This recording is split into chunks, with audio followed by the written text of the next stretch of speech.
साधारण सभा की बैठक में पेयजल का मुद्दा छाया रहा। कांग्रेस और भाजपा दोनों की तरफ से उठाए गए गंभीर सवालों के बाद अध्यक्ष की आसंदी से रिंकू बिज ने 7 दिन के भीतर आरोपों की जांच करने के निर्देश दिए। आरोप लगाया गया है कि जबलपुर की जनता को शुद्ध पानी नहीं मिल रहा है।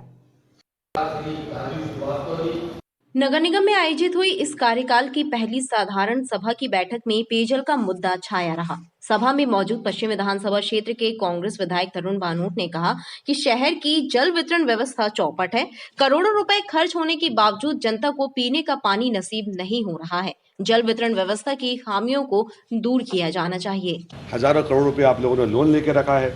10 साल से ज्यादा हो गए, लोगों घरों के सामने पानी की लाइन बिछा दी और टंकी नहीं बनी है, डिस्ट्रीब्यूशन लाइन नहीं डली है, तो लोगों को पीने का पानी, मां नर्मदा हमारे द्वारे बह रही है, हम सब मां नर्मदा को रोज प्रणाम करते हैं और लोगों को पीने का पानी मां नर्मदा का नहीं मिल रहा। तो ये मां नर्मदा की ओर से कमी थोड़ी है, हमारे संकल्प की, हमारे चिंतन की और हमारी सेवा में कमी है, इसलिए नहीं हो पा रहा। बड़ी बड़ी योजनाएं शुरू नहीं हो रही, पीने का पानी मिल नहीं रहा, इसको ठीक करें। जो पुरानी गलतियां हुई हैं, मैंने महापौर जी से निवेदन किया सदन में कि उनको ठीक करें। वहीं नेता प्रतिपक्ष कमलेश अग्रवाल ने कहा, पीने का शुद्ध पानी जनता का अधिकार है, लेकिन नगर निगम के जल विभाग द्वारा कोताही बरती जा रही है। भाजपा पार्षद दामोदर सोनी ने पानी का लिटमस टेस्ट करके सदन में बताया कि इंदौर का पानी तो पीने योग्य है, लेकिन जबलपुर में नगर निगम द्वारा घर घर पहुंचाया जा रहा पानी पीने योग्य नहीं है। इसका पीएच लेवल 6 से भी कम है। और ये नगर निगम इंदौर से मंगाया गया जल है, इसको भी आप मंगा के स्वयं टेस्ट करा सकते हैं अगर ऐसा लगता है कि सदन में सिर्फ बात रखने के लिए बात कही गई है। और मेरा उद्देश्य है कि हम स्वच्छ पानी जनता तक पहुंचाएं, इसे आरोप ना प्रत्यारोप कुछ ना समझा जाए।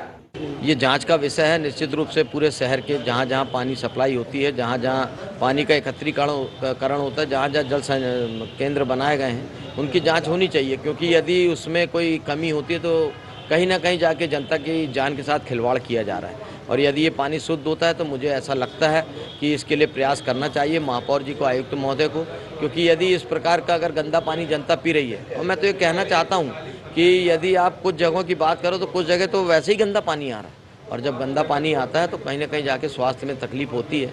और हम तो ये कहना चाहते हैं कि इसकी जाँच होनी चाहिए, और जो दवाइयों का छिड़काव होता है, जो केमिकल डाले जाते हैं, उसकी भी जाँच होना चाहिए कि कैसे केमिकल डाल रहे हैं और कितनी मात्रा में डाले जा रहे हैं।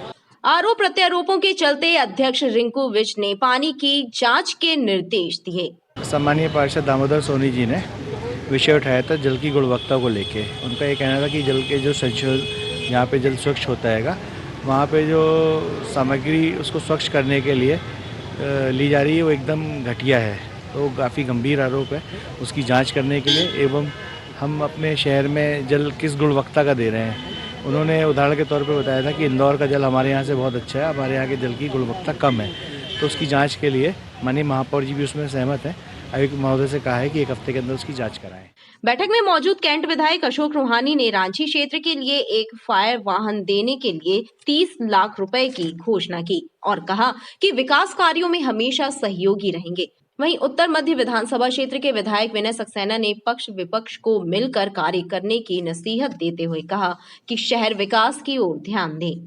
फायर ब्रिगेड जोन के भी हमने प्रस्ताव रखा है, और मैंने पार्षदों की शपथ के समय पर एक संकल्प लिया था कि पहली साधारण सभा की बैठक में हम इसकी शुरुआत करेंगे, और मैंने 30 लाख रुपए की राशि रांची जोन के लिए फायर ब्रिगेड वाहन के लिए दी है, और ये निरंतर आगे जो भी आवश्यकता होगी हम यह कार्य करते रहेंगे। विकास कार्यों में सब मिलजुल कर जबलपुर को एक नया स्वरूप दें, महानगर का स्वरूप दें, ऐसी हमारी सबकी इच्छा। मैंने सभी से कहा है कि जब तक आप मिलजुल के काम नहीं करेंगे, राजनीतिक देश भाव छोड़ के काम नहीं करेंगे, जब तक शहर का विकास नहीं हो सकता। कहना और करने में अगर अंतर रखेंगे तो भी विकास नहीं हो सकता। मुझे उम्मीद है कि सब लोग मिलजुल के काम करेंगे और आने वाले समय जबलपुर का विकास तीव्र गति से होगा। बैठक में अनुपूरक बजट और लाडली लक्ष्मी पथ एवं लाडली लक्ष्मी वाटिका का प्रस्ताव सर्वसम्मति से पारित कर दिया गया।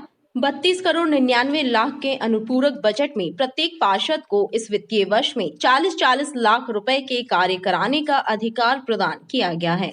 इस कार्यकाल की पहली साधारण बैठक, जिसमें प्रमुख तौर पे 2 मुद्दे आए थे।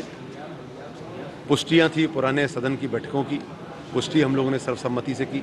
10 वार्डों में 50-50 लाख के कार्य, जिसमें ग्रामीण क्षेत्र हमारा जुड़ा है, और बाकी के जो वार्ड हैं उनमें 40-40 लाख रुपए के काम हमारे पार्षद साथियों की अनुशंसा पर आज से हो पाएंगे और 31 मार्च के पहले ये पूरे कार्य पूर्ण हो जाएंगे। आज सदन के अंदर सर्वसम्मति से हम लोगों ने निर्णय लिया, प्रस्ताव हम लोग लेकर आए थे और उसको आज हम लोगों ने यहाँ पर पूर्ण किया। और दूसरा, लाडली लक्ष्मी योजना के तहत माननीय राज्य सरकार का जो आदेश था उस पर हम लोगों ने एक वाटिका और एक पथ बनाया जाना था, लाडली लक्ष्मी पथ और वाटिका, उसको आज हमने सर्वसम्मति से वो भी पारित किया। उसके अलावा अन्य विषय के अंतर्गत लोगों ने अपनी बातें रखी और यह निर्देशित भी किया गया कि यूनिपोल रोक दिए जाएं, कहीं भी नहीं लगाए जाएंगे, पहले स्थल तय किया जाए और लोगों को उसमें परेशानी नहीं होना चाहिए। आज उस पर रोक लगाई गई। विपक्ष ने अपना काम किया, उन्होंने अपनी बातें उठाई, उन्होंने जोश खरोश के साथ अपना विरोध जताया। वो काम हम लोगों ने उनके सामने रखे जिससे उनको संतुष्टि। शहर में होर्डिंग माफिया द्वारा मनमाने तरीके से लगाए जा रहे यूनिपोल पर नगर निगम की सदन ने तत्काल प्रभाव से रोक लगा दी है। नगर निगम की साधारण सभा की बैठक में महापौर एवं अध्यक्ष ने मामले की जांच कराने के निर्देश और गलत तरीके से लगाए गए यूनिपोलों को हटाने का निर्देश अधिकारियों को दिए हैं। नगर निगम साधारण सभा की बैठक में उस वक्त माहौल गर्म हो गया जब भाजपा पार्षदों ने होर्डिंग माफिया के खिलाफ आवाज उठाई। भाजपा पार्षदों ने आरोप लगाया कि होर्डिंग माफिया और नगर निगम के कुछ अधिकारी मिलकर मनमाने तरीके से यूनिपोल लगा रहे हैं। जनता की सुरक्षा और यातायात व्यवस्था नियमों का ध्यान नहीं रखा जा रहा है। मेरे वार्ड में लग गया, चौपाटी के पास बीच में लग गया और आधा बाहर आधा सामने। ये देखिए आप चौपाटी में लगा हुआ है। मेरे समझ में नहीं आ रहा है इसकी परमिशन कौन दे रहा है और जिस तरीके से लग रहा है यूनिपोल, मुझे तो ऐसा लगता है इंदौर में भी आप जाकर देखो, जो महानगर है वहां पे कितने सिस्टम से यूनिपोल लगे हुए हैं, मगर अभी हम देख रहे हैं 2-1 महीने से कहीं भी जिसकी इच्छा हो रही है। अभी महापौर जी ने बताया बहुत चौपाला, वो जाके देखोगे तो आपको शर्म आ जाएगी कि कहाँ लगा दिए लोग। मेरे समझ में नहीं आ रहा है कि यूनिपोल हो गया क्या हो गया। हम यहाँ शहर को सुंदर बनाने बैठे और रोड के बीच में आ रहा है सब चीज। मेरा आयुक्त महोदय से निवेदन है कि इसकी जांच करें, कम से कम जो यूनिपोल लग रहे हैं, हमारे महापौर जी भी इस बात को उस बात से संतुष्ट है कि ये गलत लगे हुए हैं। दैनिक भास्कर पेपर ने दिया है MR4 की NMT पर लगे बनवा दी चौपाटी और अब वहीं लगा दिया यूनिपोल। आप मानिए महापौर जी आप भी निकले हो वहां से, जब रोड से चलते हैं तो यूनिपोल लोगों के नजरों के सामने पड़ता है, उससे आए दिन एक्सीडेंट के खतरे हैं। उसके बाद कल के पेपर में जहाँ विसर्जन किया, जहाँ विराजित की जाती है दुर्गा प्रतिमा, वहाँ लगा रहे यूनिपोल। आगे व्यापारियों ने बंद कराया काम। ये मेरे अपने क्षेत्र की बात है। और जहाँ वो लगा रहे हैं आधा सड़क के ऊपर यूनिपोल आएगा और आधा चौपाटी। तो ऐसी स्थिति में अव्यवस्थित तरीके से यूनिपोल किन अधिकारियों द्वारा लगवाए जा रहे हैं, इसकी जानकारी माननीय कमिश्नर महोदय से। आज सदन में यूनिपोल को लेके सभी लोगों ने चर्चा की, कुछ पार्षदों ने की, महापौर जी ने भी चर्चा की और उन्होंने कहा कि जो यूनिपोल रोडों पे लग रहे हैं निश्चित रूप से कहीं ना कहीं जाके वो यातायात में बाधक भी हो रहे हैं और शहर की सुंदरता भी खराब हो रही है। हम नहीं चाहते कि किसी भी प्रकार से कहीं भी आप यूनिपोल का निर्माण करके खड़ा कर दो। हम चाहते हैं कि आप चौराहों पे लगाओ और ऐसी जगह पे लगाओ जहाँ पे यातायात बाधित ना हो। लेकिन जिस प्रकार से इन्होंने अपनी मनमानी करते हुए जो यूनिपोल लगाया है, आज कमिश्नर साहब ने बोले हैं कि मैं इसका निरीक्षण करूँगा, जाँच करूँगा और इनको अलग करवाऊँगा। और हम चाहते हैं कि यूनिपोल आप लगाओ जहाँ भी लगाओ, मगर ऐसा मत लगाओ जिससे शहर की सुंदरता बिगड़े। क्योंकि आज आप देख रहे होंगे कि यूनिपोल कहीं भी लगा दिए हैं इन लोगों ने और जिस प्रकार से यूनिपोल खड़े हुए हैं उससे तो लगता है कि आने वाले समय में सिर्फ यूनिपोल का जाल बिछ जाएगा और अगर यूनिपोल का जाल बिछेगा तो शहर की दुर्दशा होगी और शहर भी अच्छा नहीं दिखेगा। लेकिन आज हम सभी लोगों ने एक मत होकर यहाँ पे निर्णय लिया है, उस पर निरीक्षण होगा और जहाँ ये गलत यूनिपोल लगे उनको निकाला जाए। रोक लगा दी गई? हाँ, इस पर आज तुरंत रोक लगा दी गई। महापौर जी ने कहा और कमिश्नर साहब ने कहा कि अभी हम इसको रोक लगा देते हैं और आने वाले समय में इनको निकलवा के दूसरी जगह लगा।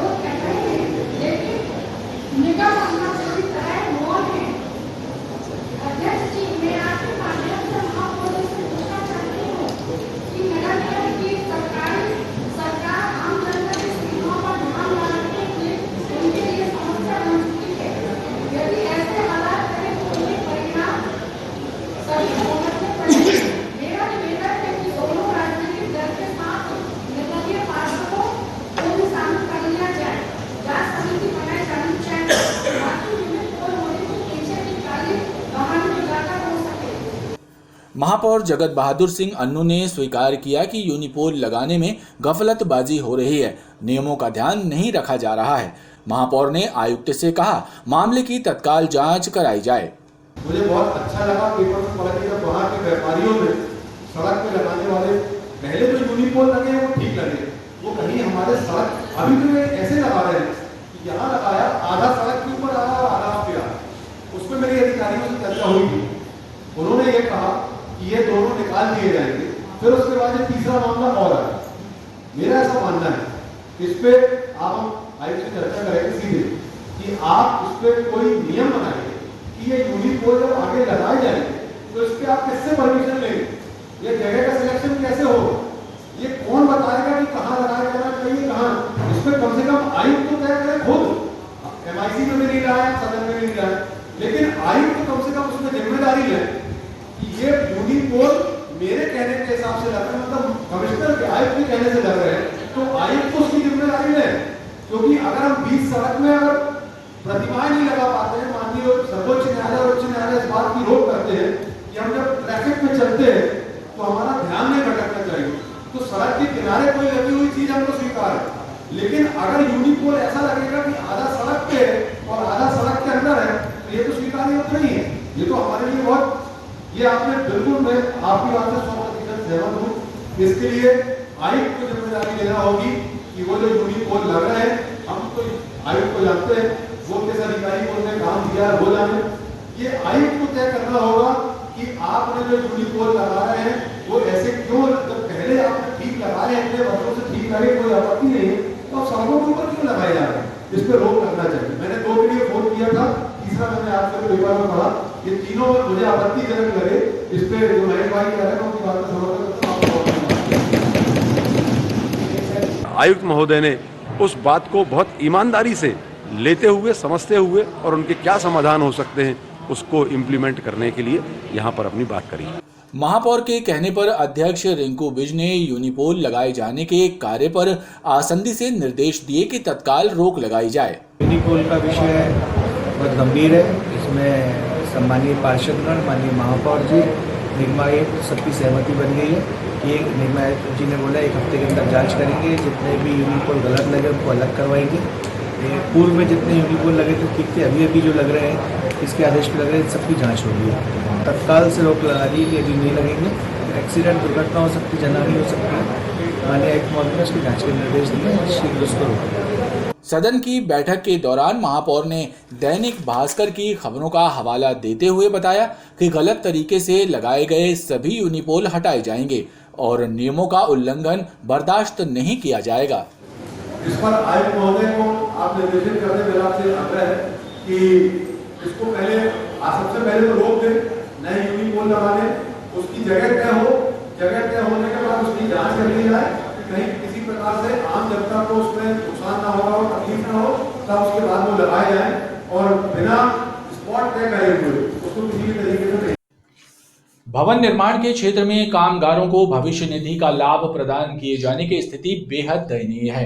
मात्र 12% कामगारों को भविष्य निधि का लाभ नियोक्ताओं द्वारा दिलाया जा रहा है। कर्मचारी भविष्य निधि संगठन ने जागरूकता अभियान चलाया है, जिसके तहत नियोक्ताओं को प्रेरित किया जा रहा है कि कामगारों को उनका अधिकार प्रदान करें। कर्मचारी भविष्य निधि संगठन द्वारा एक बैठक का आयोजन नेपियर टाउन में किया गया। इस बैठक में भवन निर्माण क्षेत्र के नियोक्ताओं को नियमों से अवगत कराया गया। साथ ही उन्हें प्रेरित किया गया कि कामगारों को भविष्य निधि योजना का लाभ प्रदान करें। प्रशासनिक निरीक्षण पर आए अपर केंद्रीय भविष्य निधि आयुक्त पंकज ने नियोक्ताओं से सीधे विचार विमर्श कर उन्हें सरकार की मंशा से अवगत कराया। बेसिकली अवेयरनेस प्रोग्राम के लिए, सेंसिटाइजेशन प्रोग्राम के लिए एक आयोजन किया गया था, जिसमें कि construction workers, builder association workers, उन लोग को पीएफ एंड एलाइड बेनिफिट्स कैसे प्रोवाइड कराया जाए, अच्छे तरह प्रोवाइड कराया जाए, इसके लिए ये कार्यक्रम। मुझे विश्वास है कोई भी एम्प्लॉयर इंटेंशनली गलत नहीं करता है, लेकिन अगर उसको एक सहजता प्रदान की जाए, सुगमता प्रदान की जाए, तो प्रोबेबली वो उसका compliance of the government statute बढ़ जाएगा। Most of them were procedural issues were there, वो हम लोग उसको टेकअप कर रहे हैं। कुछ कुछ छोटी छोटी समस्याएं थी, लेकिन ओवरऑल जो है इन लोगों के बातचीत से मुझे लगा कि ये लोग जो है आने वाले समय में बहुत जल्दी ही ये लोग प्रोविडेंट फंड का बेनिफिट जो भी एलिजिबल एम्प्लॉयज है जिनको नहीं मिल रहा है उनको देंगे। क्षेत्रीय भविष्य निधि आयुक्त राकेश सहरावत ने पावर पॉइंट प्रेजेंटेशन के जरिए नियोक्ताओं को सरकार की योजनाओं की जानकारी देते हुए बताया कि नियमों के उल्लंघन पर दंडात्मक कार्रवाई का प्रावधान है, लिहाजा कामगारों को उनके अधिकारों से वंचित न करें। प्राप्त आंकड़ों पर भरोसा करें तो भवन निर्माण के क्षेत्र में जितने कामगार कार्यरत हैं उनकी तुलना में 12% कामगारों को भी भविष्य निधि का लाभ प्राप्त नहीं हो रहा है। ये एक गंभीर स्थिति है। पक्षकारों को त्वरित एवं सुलभ न्याय प्रदान करने के लिए 12 नवंबर को आयोजित नेशनल लोक अदालत में जबलपुर और प्रदेश की समस्त अदालतों में लगभग 1,82,000 से अधिक लंबित मामले एवं 4 लाख से ज्यादा रिलिटिगेशन प्रकरण निराकरण के लिए रखे गए हैं। इसके लिए उच्च न्यायालय की तीनों पीठों में 18 और अधीनस्थ न्यायालयों में 1316 खंडपीठों का गठन किया गया है। मध्य प्रदेश उच्च न्यायालय के मुख्य न्यायमूर्ति रवि मलिमथ एवं सालसा के कार्यपालक अध्यक्ष जस्टिस शील नागू के मार्गदर्शन में 12 नवंबर को इस वर्ष की अंतिम नेशनल लोक अदालत का आयोजन किया जा रहा है। नेशनल लोक अदालत में हाईकोर्ट की तीनों पीठों ने 18 खंडपीठ गठित की हैं। वहीं प्रदेश की अधीनस्थ अदालतों में 1316 खंडपीठ बनाई गई हैं। सालसा के सदस्य सचिव राजीव करमहे ने बताया कि लोक अदालत में दीवानी, आपराधिक, शमनीय मामलों समेत बैंक, विद्युत श्रम, जल कर, संपत्ति कर सहित अन्य प्रकरणों का निराकरण आपसी समझौते के आधार पर किया जाएगा। कल 12 नवंबर को प्रदेश की सारी अदालतों में राष्ट्रीय लोक अदालत का आयोजन किया गया है। यह आयोजन राष्ट्रीय विधिक सेवा प्राधिकरण के निर्देश पर होता है और हमारे प्रदेश में समस्त अदालतों में कल लोक अदालत का आयोजन है, जिसके लिए पूरे प्रदेश में 1334 खंडपीठों का गठन किया गया है, जिनमें से 18 खंडपीठ मध्य प्रदेश उच्च न्यायालय में हैं। तो ऐसे सभी मामले जिनमें कानूनन राजीनामा हो सकता है कल राजीनामे के लिए लिए जा सकते हैं और हम उम्मीद करते हैं कि सारे एडवोकेट्स, सारे पक्षकार इसमें अधिक से अधिक आगे आएंगे पूरे उत्साह के साथ और लोक अदालत को कल ग्रीन एनर्जी क्लीन एनर्जी विषय पर 2 दिवसीय सेमिनार का आयोजन institution of engineers local centre के द्वारा किया जा रहा है। सेमिनार का शुभारंभ प्रदेश के राज्यपाल महामहिम गंगूभाई पटेल द्वारा वर्चुअली किया जाएगा। 12 नवंबर से आयोजित सेमिनार में शामिल हो रहे देश के विख्यात engineers green energy clean energy के महत्व और इस पर चल रहे कार्यों की जानकारी प्रदान करेंगे। Institution of engineers Jabalpur local centre द्वारा साउथ सिविल लाइन स्थित कार्यालय में 12 नवंबर से 2 दिवसीय सेमिनार का आयोजन किया जा रहा है। संस्था के पदाधिकारियों ने बताया कि वर्तमान समय में पर्यावरण संरक्षण एक बड़ी चुनौती बना हुआ है, लिहाजा इस पर लगातार शोध किए जा रहे हैं। ऐसे में भारत में विद्युत ऊर्जा के परंपरागत स्रोत के स्थान पर वैकल्पिक ग्रीन एनर्जी को अपनाने और उससे होने वाले फायदों की जानकारी देने सेमिनार का आयोजन किया गया है। इसमें देश के नामी इंजीनियर्स और विशेषज्ञ अपने विचार रखेंगे। इस कार्यक्रम में हमारे honourable governor of Madhya Pradesh, इनका वर्चुअल मोड में प्रेजेंस रहेगा।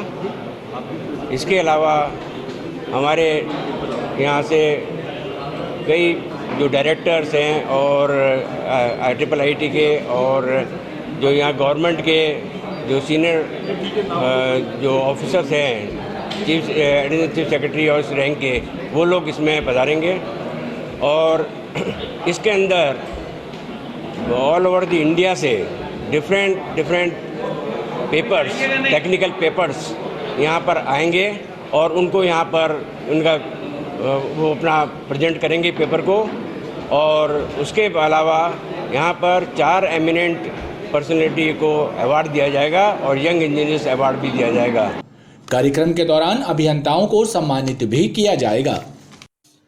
दमोह नाका स्थित हॉकर्स जोन बदहाली का शिकार है। आवारा जानवरों और असामाजिक तत्वों के जमघट के साथ ही गंदगी का आलम बना हुआ है। क्षेत्रीय लोगों ने हॉकर्स जोन को व्यवस्थित करने की मांग की है। ये नजारा है दमोह नाका स्थित हॉकर्स जोन का, पर गंदगी का आलम बना हुआ है और शाम ढलते ही ये जगह ओपन बार में तब्दील हो जाती है।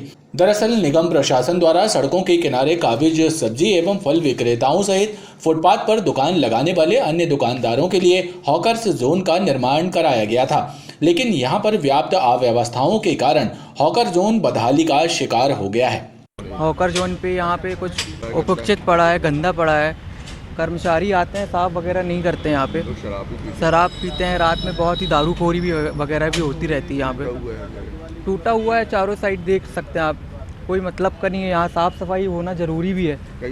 कई वर्षों से पड़ा है, 5-6 साल लोग गए हैं करीबन। हम तो साफ़ सुथरा चाहते हैं सर, यहाँ पे ज़रूरी भी और ये सेहत के लिए भी ज़रूरी है और अच्छा जोन बने ये अपना। स्थानीय जनता ने हॉकर्स जोन को व्यवस्थित करने पर जोर दिया।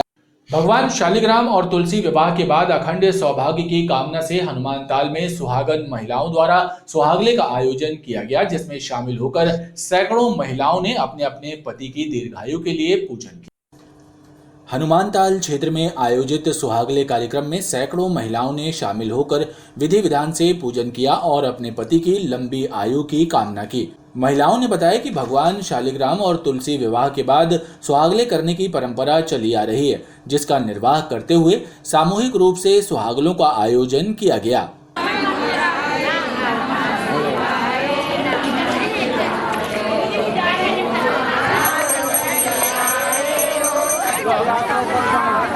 राधे राधे।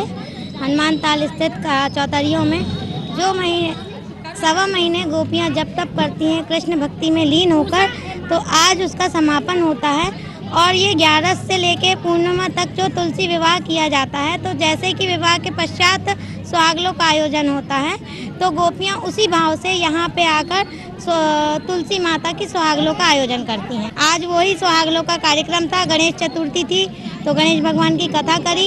अब गणेश जी की पूजा करने के बाद जो हम लोग डलिया चढ़ाते हैं उसको खोलेंगे और कल से फिर गोपियां अपना पालना करेंगी। पूरे महाकार्तिक व्रती सभी व्रत करती हैं और गोपियां हर तालाब हर घाट में जाकर उनका व्रत पूजन करती हैं। ये बहुत कठोर तप है, जो महिलाएं करती हैं उनकी हर मनोकामनाएं पूर्ण होती हैं।